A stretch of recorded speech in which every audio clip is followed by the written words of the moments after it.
Happy Monday! It's time for Ask Melissa Almost Anything. Today we're talking about sciatica. Again, welcome to Ask Melissa Almost Anything, where we talk about your body and your health. We think your health is your responsibility, where your health care is your choice, and most importantly, where pain is not normal. I'm your host, Melissa Meiste, here with Nephew Physical Therapy. Today, we talk sciatica. Now, when I say sciatica, what does that make you think of? Does that make you think of any particular pain that travels down the back of your leg?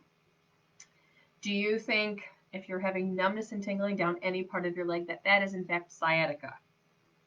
I would say the answer to that is maybe. Not necessarily true. And here is why. The sciatic nerve, yes, is a big nerve that actually runs through your buttock at an angle and then comes down the back of the leg, where it then splits off into a bunch of different nerves, where it then sends power to make those muscles work. Now, when we talk about sciatica in a general sense, the belief is that all of those symptoms then are just coming from the sciatic nerve. The reason we're talking about it today is from a broader perspective. When we're talking about sciatica, we're probably talking about something that's possibly even further up the chain, like it's coming from the back. You see, while the sciatic nerve really does cross through that piriformis muscle, and we'll talk about that in just a minute, what we know is all of those nerves that create those peripheral nerves, say that fast 10 times, those peripheral nerves, what we then see is it actually can be coming from some pressure or some impingement, some inflammation that is occurring in the lumbar spine.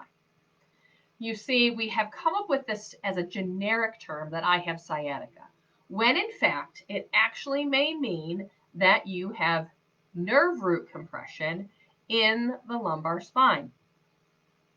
So we don't necessarily always conclude that it is technically, in fact, sciatica. So, lay people, I would suggest you describe it as I'm having deep nerve pain or deep pain traveling down my leg. So let's talk about this issue of the piriformis. And this is something that we mentioned briefly in some of our lead-up posts leading up to today. Should I stretch the piriformis if, in fact, I am having problems with my sciatica? So here's what I'm going to do. We're going to do a little art class, friends, because let's be honest. This is the easiest way, because I'm always teaching. All right? So we will do our best to describe this tiny little muscle. And this is not completely anatomically correct, so don't get mad at me. All right. So what we have is our sacrum. Okay? You guys see that? Sacrum. Let's get that in there. Sacrum. Okay? So what we have at the sacrum, and then, because I'm doing this backwards, okay, over here we have this little muscle, I know we're going to glare here, called the piriformis. The piriformis is actually a tiny diagonal muscle that attaches from the sacrum down into the hip socket. I went specifically hunting for it a couple of years ago when I had the privilege to do some cadaver inspection again at Andrews University. Really great follow-up class. I haven't done a human cadaver dissection in over 20 years. Actually, it's even longer than that. Because did you know that physical therapists spend weeks, months doing human cadaver dissection so we can learn all the anatomy and physiology? Oh, I wish I could actually take that class again. Don't really want to go back to college, but I'm telling you, to spend more time looking at how everything attaches would really add value to what I'm doing as a clinician. So as I'm saying, that diagonal muscle, all right, so I'm doing it here. What happens, as I'm doing it backwards, is we have this nerve that runs through it, okay? So the sciatic nerve does come and kind of goes underneath that diagonal muscle, that diagonal piriformis. The piriformis, based on my clinical experience, is blamed for putting pressure on the sciatic nerve. Okay, so people will say, well, let's stretch it. Let's stretch out that piriformis because when it's tight, it's on top of, and it's putting pressure on top of that sciatic nerve. Wow, my tongue is tied today. here's what we need to ask ourselves, not only as clinicians, as physical therapists, but we need to think about this as individuals. We always ask why. So why is there nerve pain? Is it the piriformis? Well, then the piriformis is tight. Well, why is it tight? We need to keep asking why until we get to the actual root of the issue. What I have found over the years, if in fact we are specifically talking about the piriformis, okay, in this scenario of sciatica, how do we approach treatment of it? Well, if in fact that piriformis is taut or extra tight, the question is the bony skeletal system that is attached to actually slightly rotated? All right. So as a physical therapist, I am regularly assessing for pelvic alignment. Now, I don't think that we should force our joints and our bones to be forced into alignment. I think we need muscle strength, symmetrical muscle flexibility, so that those muscles are all working together, because they do work around the entire pelvic girdle. So when we think about that, if in fact a piriformis is taut or tight, in my perspective, it actually may mean that it is preventing that pelvis from rotating farther, creating more sacroiliac joint pain or SI joint pain. So if you've ever been told that you've had SI joint pain, or that joint is under pressure, or it's shearing, or it's shifting and moving, the question is, what's causing that? Okay, so like I said, that piriformis is really tiny. So are we giving it too much credit for its impact on the entire pelvic region? I would say yes, based on my clinical experience. Do we want that muscle to be strong? Yes. Do we need to strengthen rotation? Yes. If you are doing physical therapy for back pain, sciatica, hip pain, knee pain, you better be doing rotational strengthening of the hips, external rotation and internal rotation. If you are only going forward and backwards and side to side, you are missing the third plane of motion, and you need that. If you don't have rotation, you don't have full stability of the hips, okay, and of the pelvis and support for the back. So you must be stronger there, which, like I said, needs to be symmetrically strong. So we're talking about that piriformis, right? That piriformis may actually just need to be strengthened, and it needs more support by those, oh, wait for it, my favorite muscle groups, those glutes, the gluteus maximus, the gluteus medius, the gluteus minimus, those top muscles, and then all those other diagonal muscles underneath, okay? So keep that in mind. The other thing we need to consider, and one of the things that we check when we're evaluating for somebody who has nerve pain, right, a deep ache down the back, it's often described like this, and this actually happened just last week. I was at Gazelles in Holland getting a new pair of shoes, and I heard next to me the person getting fitted for new shoes who said, yeah, sometimes I have sciatica. I perked right up. Sciatica, tell me about it. She says, yes. The biggest challenge is when she sits in a car for long, extended periods of time. So the question is it because she's sitting in the back of the chair and the car is actually putting pressure on that nerve? Or is it in fact that she is spending extended periods of time being flexed in sitting, right? So how do we counteract that? We counteract prolonged sitting, deep aching nerve pain with extension. Now, in a car ride, super hard to do. But when you get out, this is where it's hands on your hips and you're bending backwards.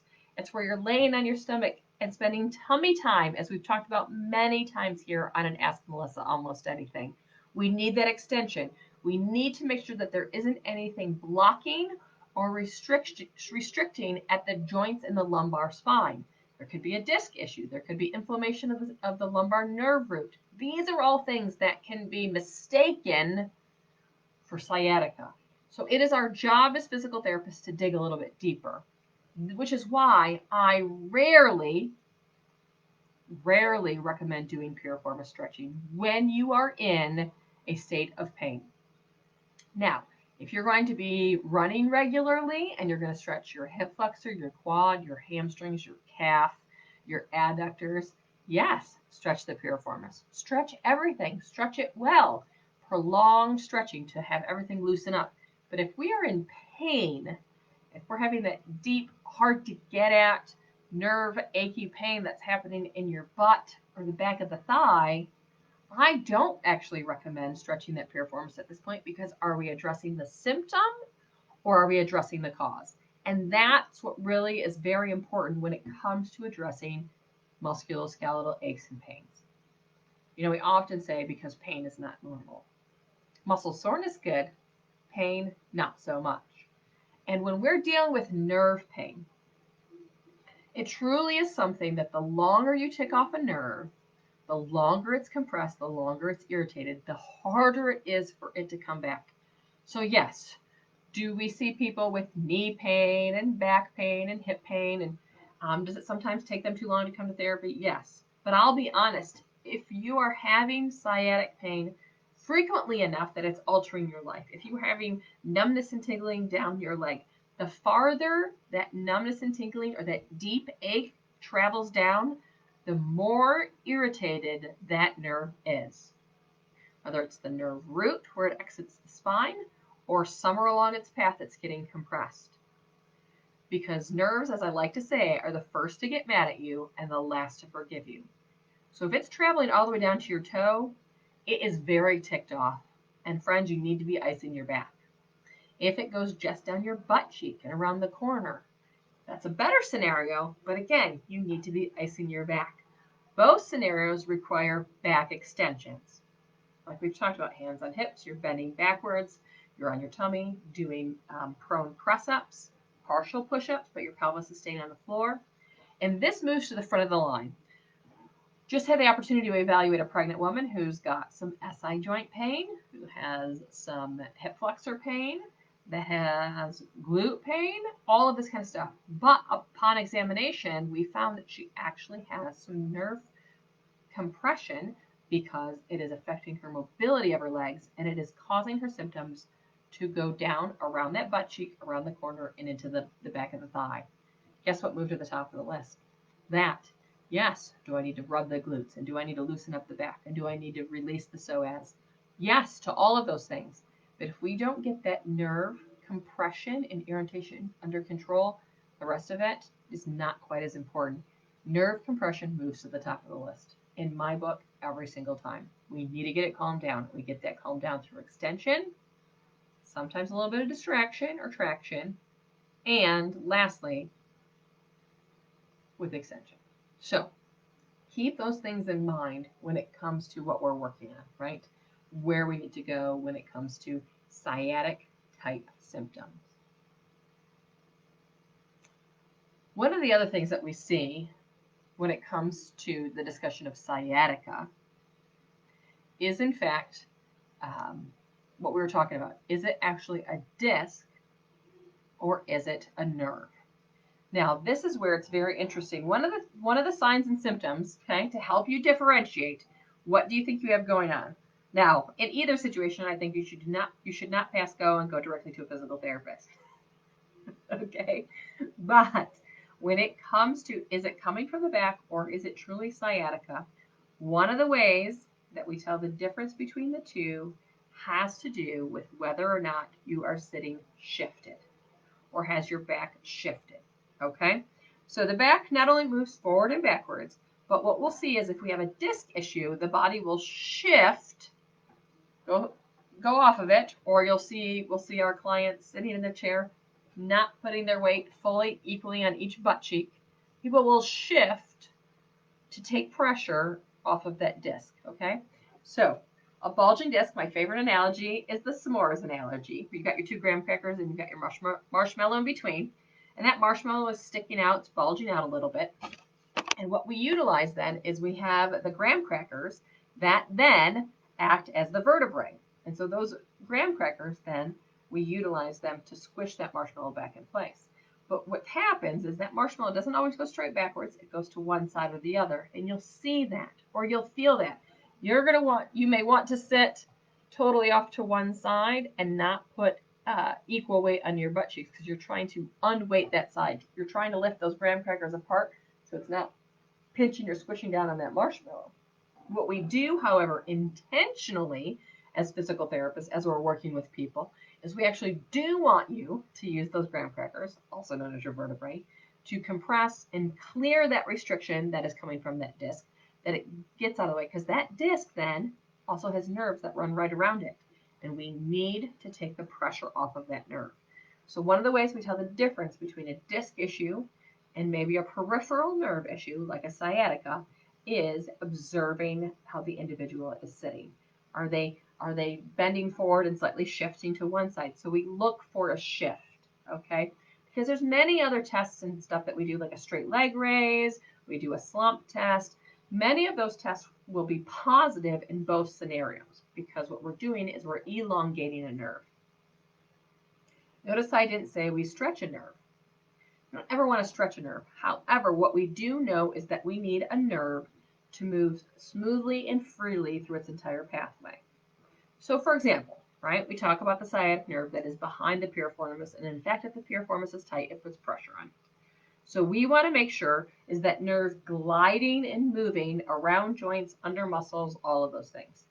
Here's one of my favorite nerve gliding analogies. So picture this. You have a square house, 20 by 20. Okay, we'll just make it easy. And you have a garden hose that's attached to the spigot. And when you run that garden hose all the way around the house, it ends right there at the spigot. It's perfect length, okay? However, you have some bushes, you've got some kids playing, and you try to move that garden hose all the way around and it gets stuck. So it doesn't make it all the way around. That is what nerve compression is like, because we're not going to be able to stretch that garden hose out to make it fit perfectly around that square house. What we have to do is we have to remove this restriction. We have to get it out of the bushes. We have to get it unkinked. We have to make sure that it's moving well, because if it's kinked or blocked or whatever, right, the water doesn't move through that garden hose. And so therefore, electrical signals that come from the spinal cord do not move through that nerve consistently if we actually have it under pressure, it's kinked or compromised. So what we do is we glide it, or we remove the part that is being restricted, okay? So yes, if there's a tight muscle, we might need to massage it. If we have a nerve that is kind of getting stuck around a corner, we might need to mobilize it. Do some flossing. There's a term for you that we use in the physical therapy world. Make sure that it's moving. But nerves that don't want to move don't get stretched out. They just get compressed and they get ticked off. So these are all the different things that we need to consider when we are, in fact, talking about sciatica. We are talking about traveling nerve pain. So my best advice in regards to how do you manage a symptom like sciatica? Well, the first thing is go directly to physical therapy. Well, that can be assumed, right? The second thing, though, if you choose not to do, if we'll make physical therapy the last option, here's what you're going to do. I highly recommend you ice your low back. Okay, we're making the assumption that this nerve irritation is probably at the origin of where the nerve exits. Okay, we're going to recommend extension. Okay, backwards bending, either hands on hips and standing, or on your tummy doing extension. That in our world looks like 10 times once every 1 to 2 hours. 6 to 8 times a day is what McKenzie actually recommends. Okay, so we're doing extension. The third thing you're going to do is actually limit sitting, because sitting is going to make more irritation, more compression on those nerves. Okay, so if that is in fact setting a timer when you're sitting at your desk that says get up and move every 30 minutes or 60 minutes, if that's I'm going to stand up and take a quick lap around the building, whatever that is, getting out of those prolonged sitting positions is very important when we're talking about nerve compression. Okay. And of course, the fourth thing on the list, which I said was the first thing on the list, is go directly to a physical therapist. Let us help you solve this problem. We regularly say pain is not normal. And we believe that because we believe that God made the body to move well, to feel good. And when we do have pain, it is our body's way of telling us that we are not using it correctly. We are not moving correctly. Something is wrong. And the sooner we get to the source of that, right?